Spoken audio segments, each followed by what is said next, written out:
Today we're going to do a few haircuts using a couple different pairs of shears. My dry cutting shears, it really exposed that ombre, dry 61 DSs. You can still do a blunt haircut, a very technical haircut. We can actually go in and see it pushes that end down. And I'm leaving a good healthy hair. Foils here, your baby pink, with another pink here, vibrant pink there. For James, I'm going to be using the PC, a great technical shear, very blunt cutting shears. When doing scissor over comb, your shear should be just like a machine. That bottom blade should not move. You can get right in there and detail around the ear. So with my 30/27s, I'm going to go in. They're double-sided. This is your cutting blade. If I'm using this on the top, it's actually cutting this top hair. If I flip them, it's actually cutting on the bottom. I don't use a clipper on his hairline. I love just using the feather blade and cleaning the hairline like that. So this is my model Jenna. These are the dry 61 DSs, the bamboo leaf blade. Really thick blade called up elevation, so that cut goes up. This is what we call down elevation. With a few techniques, you can achieve any haircut. So we're cutting with intention of taking weight out, adding movement, taking bulk out, cutting with intention. 47/17s, and I'm turning the shears. Why?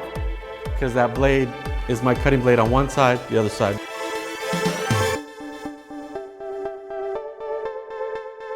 So we're going to do a couple of haircuts. I break my haircut down into 3 phases. The first one being the basic shape, second phase cross-checking, and then the third phase refinement. The layering underneath, I'm using that as a visual guide, allowing for the longer lens to be disconnected. I opted to use the SC50s. I love a shear with a thin blade. I started through the back. I wanted it to be a round shape. I literally started the haircut behind the ear. It's a really great way to creatively push yourself because you just have to think of it differently. I can see that little bump, I can see that weight, and I go straight to it. Using the length of the blade, what I'm looking at is flattening that out. The DS series is the one that I'm using for all my dry cutting here.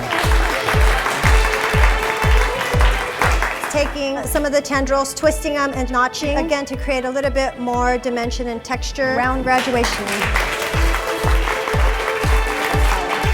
I'm using the F series. With the weight of it comes a little bit more depth to the blade in itself. So the other thing that I love about this particular blade is being able to melt. I'm using the PC58. These are my general shear that I use pretty much on everybody. Part of the beauty about education and coming to classes like this is getting a taste of how other people do hair. All right, guys, done.